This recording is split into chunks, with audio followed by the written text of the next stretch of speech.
Hai teman-teman, gimana kabarnya? Welcome back to my channel. Pernah gak sih kamu ngerasa rumah berantakan mulu? Udah capek beres-beres rumah tapi berantakan lagi. Bahkan sampai ngerasa jadwal beberes lebih banyak dibanding jadwal kerja. Jadi kita ngerasa gak fokus dalam bekerja. Di video kali ini aku punya solusi rumah rapi yang terbukti bisa bikin waktu beberes jadi cepet dan efisien. Tonton sampai habis ya.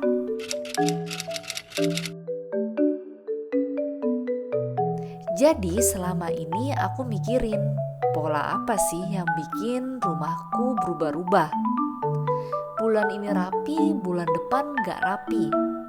Padahal intensitas bersih-bersihnya itu sama. Cuma aku ngerasa kok sisa pekerjaannya rasanya makin banyak. Aku nemuin 3 poin penting di sini. Masalah yang pertama, terlalu banyak barang. Banyak dikitnya barang emang tergantung preferensi tiap orang. Tapi pasti ada aja momen dimana kita tuh sampai mikir, rumah kok rasanya sesek ya. Yang kedua, salah menata barang. Aku banyak belajar tentang menata barang dari Marie Kondo. Tapi ada poin-poin penting yang bikin aku ngerasa udah sesuai nih, tapi kok masih berantakan. Yang ketiga, anggota keluarga susah ikut andil dalam beberes. Beberes emang lebih gampang dilakuin bareng-bareng. Tapi ini kalau teman beberesnya juga sama nih point of view-nya. Aku ngerasa walaupun dibantuin, pasti kita pengen kan intensitas bebersihnya lebih dikit. Pokoknya lebih ringan lah.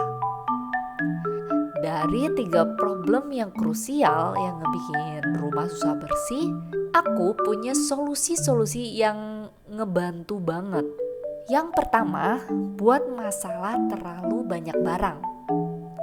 Selalu pakai deh prinsip 1 barang masuk, 1 barang keluar. Gak ada salahnya buat beli barang baru. Tapi kalau fungsinya sama, sebaiknya emang kita ngeluarin 1 barang juga. Jadi minimalis itu gak mesti kok kita gak boleh beli barang baru. Misalnya nemuin baju yang oke banget, aku pasti beli. Apalagi kalau bahannya bagus, lembut lah dan perawatannya gampang. Kalau beli 1 barang, ya keluarin juga 1 barang yang ada di lemari. Jadi jumlah totalnya itu tetap sama. Terus, usahakan punya gudang walaupun kecil. Gudang itu sebenarnya biayanya lebih murah dibandingkan beli kabinet-kabinet di rumah. Waktu aku bikin gudang kecil di belakang rumah, ya sebenarnya ini kurang proper sih karena dipakai buat jemur baju juga. Aku habis sekitar 2-3 jutaan. Kalau kabinet 3 juta paling dapat 1-2 meter aja. Dan tinggi maksimalnya itu 90 cm-an. Lebih murah dan lebih spesies kan? Terus usahakan punya kabinet tertutup. Misalnya rumah udah kecil dan gak bisa nih bikin gudang lagi. Terus mau gimana? Cara satu-satunya buat ngakalin ya mesti punya kabinet tertutup. Dan jumlahnya gak cuma 1 ya. Emang sih kosnya pasti lebih tinggi dari gudang, tapi tetap worth it dibandingkan kita gak punya sama sekali. Terus, tiap barang harus punya rumah. Kalau gak ada rumahnya, ya gak usah dibeli deh. Ternyata yang bikin rumah kelihatan penuh dan sesak, karena tiap kita beli barang, dia tuh gak ada rumahnya. sesimpel beli peralatan masak baru. Kalau nggak ada tempatnya, pasti bingung mau ditaruh di mana. Buat problem yang kedua, salah menata barang.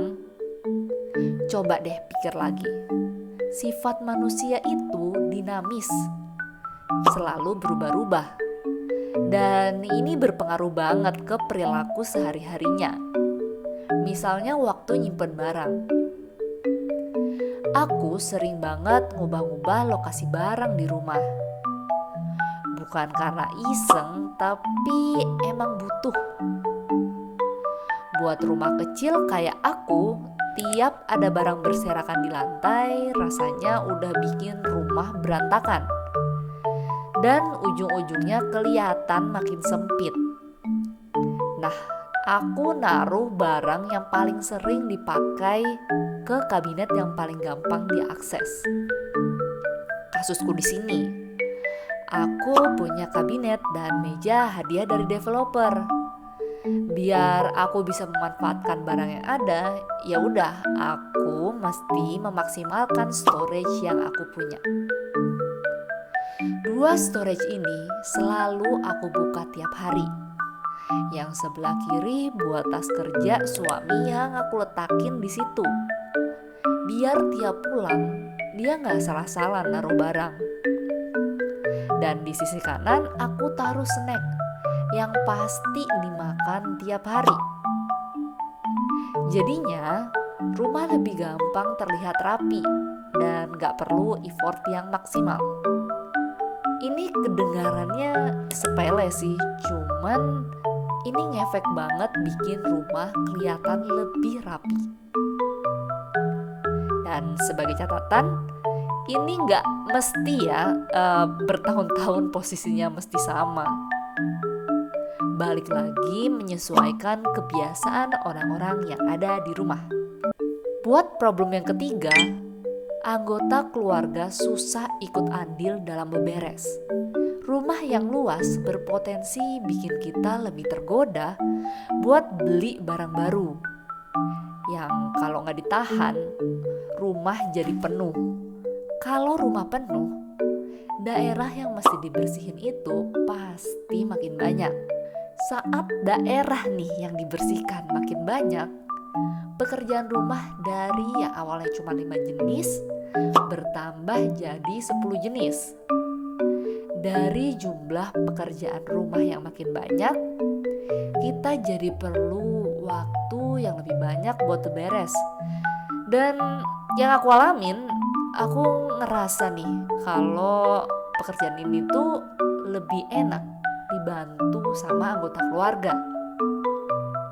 Masalahnya, kalau orang rumah nggak punya point of view buat beberes yang sama dengan kita, itu kerasa banget, nggak terlalu ada bedanya.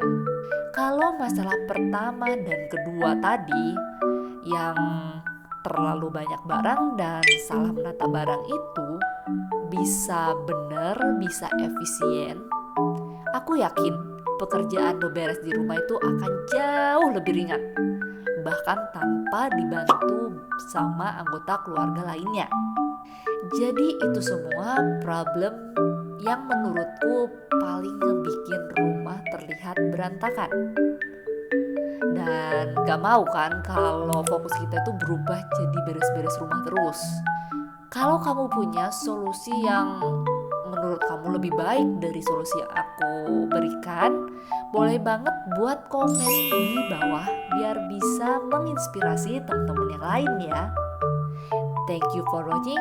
See you on my next videos.